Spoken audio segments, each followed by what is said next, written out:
The current crisis in American agriculture rivals the severity of the Dust Bowl, yet remains largely overlooked. Unlike natural disasters, this catastrophe is man-made, fueled by tariffs, compounded by neglect, and obscured by massive losses. In exports, China's abrupt halt in purchases has left U.S. crops to spoil, bleeding the heartland dry.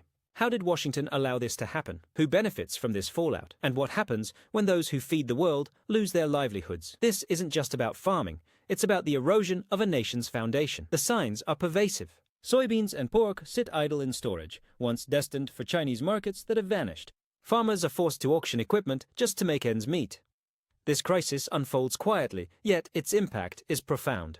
Farmers, accustomed to natural risks like droughts and price fluctuations, never anticipated being left with crops no one will buy. As of spring 2025, nearly 600,000 metric tons of soybeans languish across the Midwest, caught between planting and an absent market. This isn't theoretical, it's tangible. Unpaid fuel bills, mounting storage costs, and communities helplessly watching their harvests decay in real time. The economic toll is staggering. Contracts expire, trucks sit idle, and processing plants lay off workers. This crisis didn't make headlines. It crept in like rust, slow and inexorable. And it wasn't the result of weather, but policy from the highest levels. In early 2025, the Trump administration reignited a trade war with China, imposing tariffs as high as 145% on key agricultural exports. Sold as a strategic move to reclaim American dominance, these tariffs instead crippled the very industries they aimed to protect. China's unexpected response wasn't retaliation, but silence, an ominous sign of calculated economic strategy. China didn't need to make a dramatic exit from American agriculture. It simply stopped showing up. Instead of slamming the door, state-backed importers quietly began canceling shipments and let long-standing contracts lapse without renewal. There were no grand declarations, just a deliberate, deafening silence. The consequences emerged slowly, not with headlines but with subtle absences, missing entries in customs data, empty export schedules, and unfulfilled orders. This wasn't an emotional reaction. It was calculated and precise. American soybeans, once a staple in Chinese markets, disappeared almost overnight. They were replaced by Argentine beef, Brazilian soy, and Russian wheat, each stepping into the gap with growing logistical capabilities and political alignment. Improved ports in Brazil, reinforced rail lines from Russia, and a clear directive from Beijing ensured U.S. agriculture was edged out without a fight. In May 2025, Bloomberg reported that Chinese agencies were advised not to renew agricultural contracts with the U.S., instead prioritizing long-term partnerships with Brazil, Argentina, and Russia. This wasn't a boycott, it was a permanent redirection. China didn't retaliate, they repositioned. Without issuing a single press statement, they removed the U.S. from their supply chain strategy. And while American farmers waited in vain for deals to resume, Beijing quietly built a future that didn't include them. You're witnessing the collapse they don't want you to notice, not caused by climate or consumer demand, but by silent, strategic decisions at the top. Decisions that punished farmers, abandoned rural communities, and were ignored by those in power.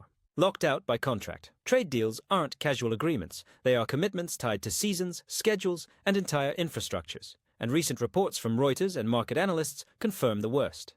China's new contracts with South American and Russian suppliers aren't short-term. They extend through 2030 and beyond, locking in not just quantities, but delivery routes, port access, and pricing models. Brazil now holds multi-year deals for soy and corn, backed by growing efficiency in shipping and storage. Argentina's beef exports are locked in with long-term pricing and volume guarantees. Russia, leveraging new logistics financed by China, has established itself as a permanent grain supplier. These deals aren't temporary, they are structural replacements. The message to American farmers is clear. You're no longer considered dependable, and that's what makes this downturn unlike any before. Even if Washington reversed its tariffs tomorrow and diplomatic ties thawed, it wouldn't matter. The infrastructure has already changed. The contracts are signed. The trucks have new routes, and the buyers are committed elsewhere, with incentives to stay that way. For U.S. agriculture, this isn't just a tough year. It's the beginning of a long-term decline in global relevance. No subsidy or ad campaign can reverse the fact that the world has moved on. This isn't just a story of lost revenue. It's about losing a seat at the table, permanently. And that's the deepest wound of all, not in the balance sheets, but in the spirit of the farmers who've begun to give up. It started with small things, delayed seed orders, skipped maintenance, and then nothing, just silence. In 2025, something felt off across the Midwest and the plains. The usual sounds and smells of planting season, the rumble of tractors, the chatter over radios, the rich scent of freshly turned soil were conspicuously absent. This was the year many farmers simply stopped. Some had no alternative. With plummeting commodity prices, rising storage expenses, and the disappearance of international buyers, planting crops became a losing gamble, an act of financial self-destruction. Others, worn down by years of mounting pressure, saw no point in continuing. For them, it wasn't a decision, it was surrender. County offices across Iowa, Kansas, Missouri, and Nebraska reported sharp increases in calls about liquidation, bankruptcy filings, and early retirement options. Tractor dealerships weren't getting customers, they were getting calls from farmers looking to offload equipment. One farmer near Salina, Kansas, spoke anonymously to a local news outlet. "My grandfather broke this land. My father built it. Up. I was supposed to leave it better than I found it. Instead, I'm walking away with nothing but debt." This wasn't just economic failure, it was the unraveling of purpose. For generations, American farmers stood as symbols of resilience, self-reliance, and quiet pride in feeding the world. But in 2025, it wasn't nature that defeated them. There was no drought, no flood, no blight. The soil was ready. But the market had disappeared. What ended their work wasn't weather, it was betrayal. When trust evaporates, participation follows. The vanishing communities.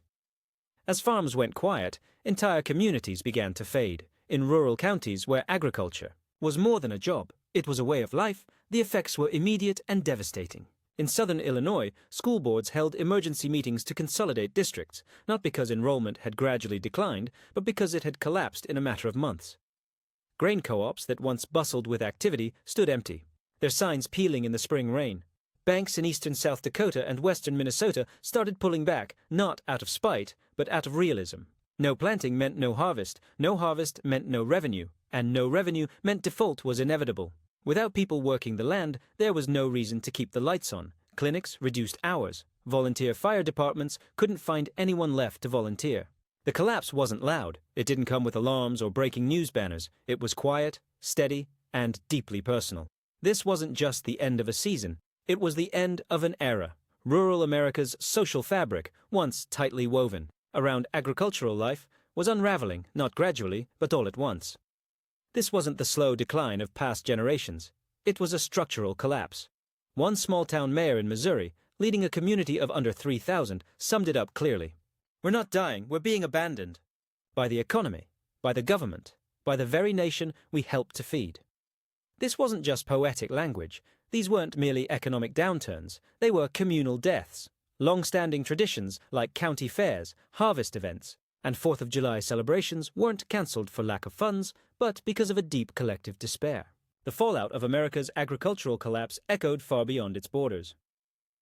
Empty booths at local festivals in the Midwest coincided with empty shelves in Cairo, Manila, and Lagos. As U.S. food exports dried up and prices fluctuated wildly, nations dependent on these imports faced growing food insecurity. In May 2025, data showed wheat-based food costs had surged by 10 to 15% in Egypt and the Philippines. Prices for soy-based animal feed, a cornerstone for poultry and livestock, farming in sub-Saharan Africa, also jumped due to unstable supply. Governments tried to respond, but reactions varied. Kenya issued short-term export bans. Nigeria rushed into high-cost grain deals with India and Argentina. Meanwhile, the UN's Food and Agriculture Organization issued a warning.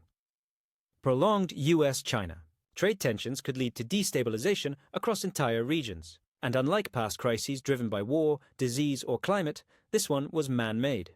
A policy decision made oceans away was now threatening the basic food supply in the global south. The most haunting aspect? No one was paying attention. No headlines. No viral videos. Just families rationing meals, with parents skipping food so their children could eat. Back in the U.S., the same leaders who set this disaster in motion stood firm. Tariffs stayed. Diplomacy stalled. Officials continued to frame. It all is hardball negotiations. But for everyday Americans, the consequences were already arriving. One grocery bill at a time.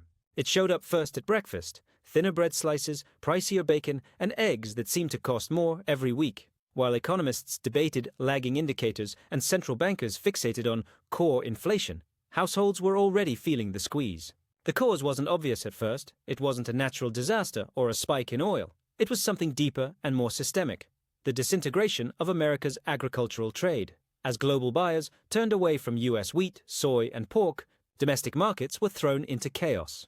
Livestock producers saw feed costs skyrocket due to supply chain kinks and rising operating expenses. Without international demand to soak up surplus, processors cut back. Small farms barely scraped by. The result? A steady climb in meat prices. Beef rose nearly 12% from March to May, followed by poultry, then dairy. What had seemed like a rural crisis was now felt by every supermarket shopper. Food manufacturers were hit from both sides: rising ingredient prices and broken supply agreements. This led to shrinkflation, smaller packages for the same price, and eventually just higher prices altogether. The Federal Reserve was caught off guard. Focused on fuel, housing, and durable goods, it failed to see agricultural inflation until it hit in full force. Once thought temporary, food price hikes were accelerating in a sector once viewed as stable. The worst part? There was no quick fix.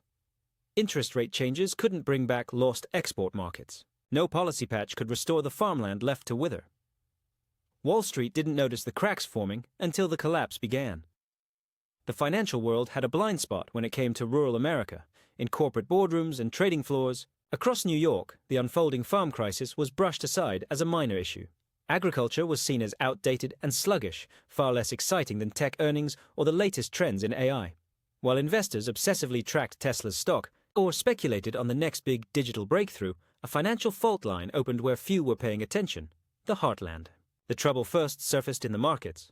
Stocks tied to agriculture, machinery makers, grain distributors, meat processors began falling as export data nosedived. Major players like Archer Daniels Midland and Tyson Foods issued lower projections, citing shrinking overseas demand, especially from China. But the deeper rupture came through the credit system.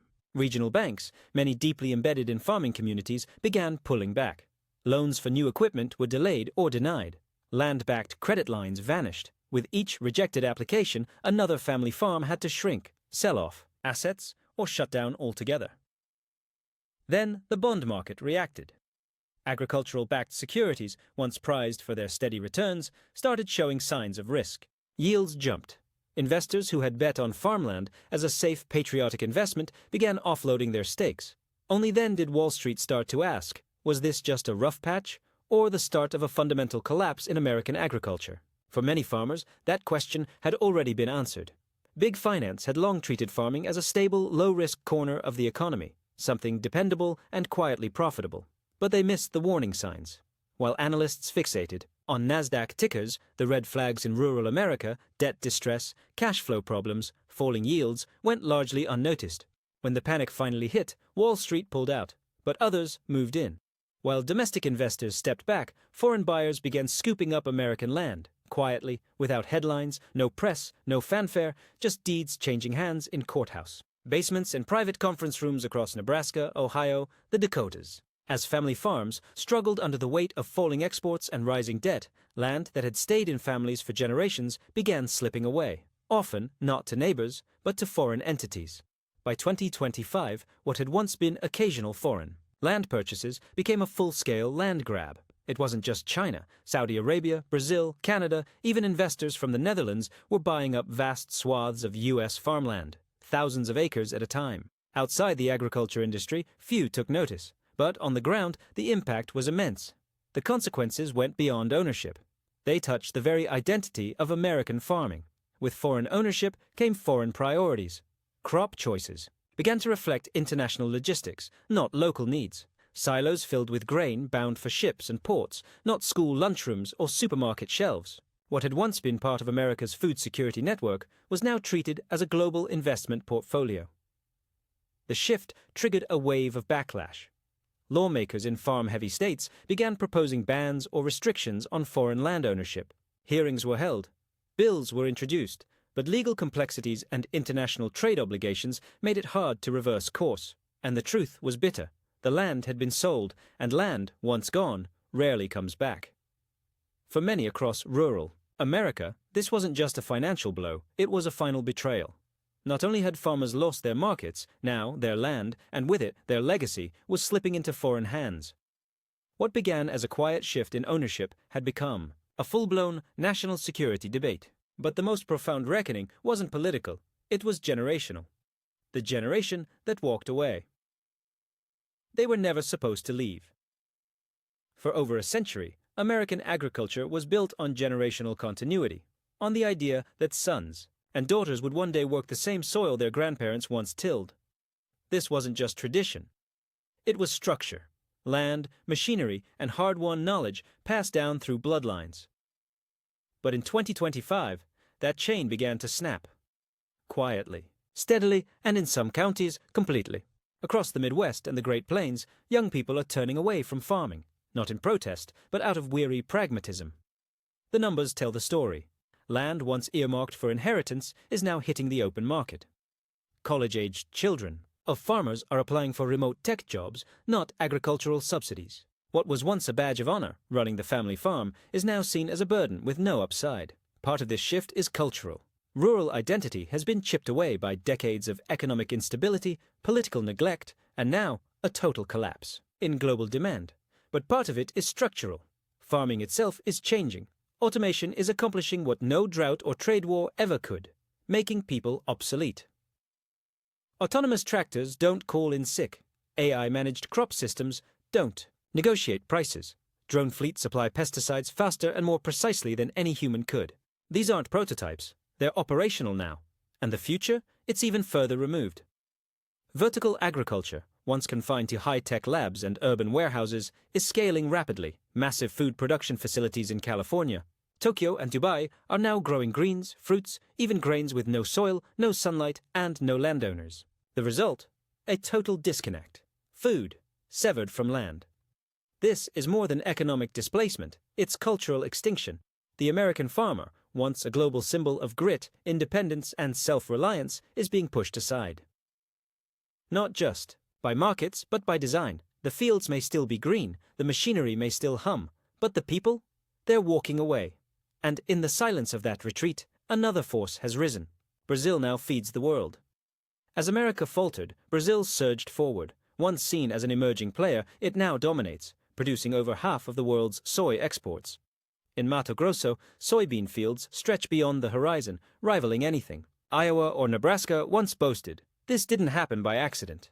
Over the last decade, Brazil, and to a lesser extent, Argentina, poured billions into agri-infrastructure, backed by strategic investments from Chinese state-owned banks. Rail lines replaced outdated trucking routes. Deep water ports opened along the Atlantic coast.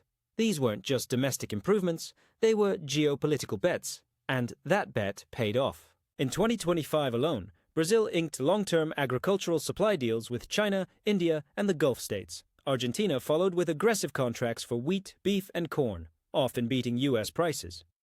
But it wasn't just about cost. Political stability mattered more. In a world increasingly skeptical of U.S. food diplomacy, Latin America was seen as the safer bet. While Washington played politics, Brazil delivered. Its leadership wasn't posturing for votes, it was feeding the future. They're not just building infrastructure in Latin America, they're laying the groundwork for global dominance. Brazil's biofuel corridors, genetic crop innovation, and food export diplomacy have become central pillars of its foreign policy, where farmers are no longer seen as political pawns, but as national assets. That distinction has redefined the global agricultural order. What was once America's uncontested domain, feeding the world, has now shifted permanently to Latin America, with Brazil and Argentina commanding the lanes and China orchestrating the transition from behind the curtain. Without firing a shot, China has leveraged food not as charity or coercion, but as strategic architecture, quietly rerouting supply chains, securing loyalty with infrastructure deals, and building an entirely new global sourcing ecosystem that renders U.S. agriculture structurally obsolete. Subsidized wheat in Egypt, Chinese-branded grain silos in Nigeria, and soybean processors in Southeast Asia, built with Beijing's capital, now lock out American produce entirely. This isn't retaliation. It's realignment. While Washington escalated the trade war with tariffs and tough talk, Beijing engineered a transition from dependence to independence, from American dominance to quiet irrelevance. And now, with global contracts lost and rural communities in economic freefall, U.S. farmers are left asking, was it worth it? We were told the pain was patriotic, that tariffs were strategic, and that short-term sacrifice would yield long-term strength. But the farms are silent. the markets are gone, and the government that once promised protection has vanished into inaction. This wasn't just an economic defeat, it was a betrayal of belief.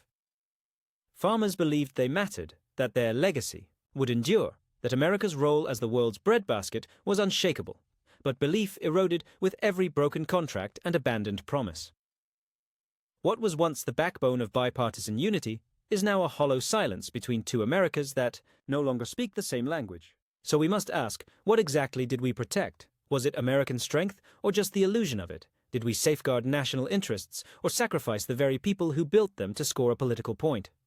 Because when strategy leaves our own, communities bleeding, when loyalty is repaid with silence, and when legacy is traded for leverage, we're not protecting a nation, we're punishing it. This was never just about farming. It was about who gets left behind when power is abused, and for those watching their towns wither, their stories deserve to be told. If you've seen it, lived it, or lost because of it, drop a comment. Because this is far from over, and we're not done telling the stories they'd rather you never hear.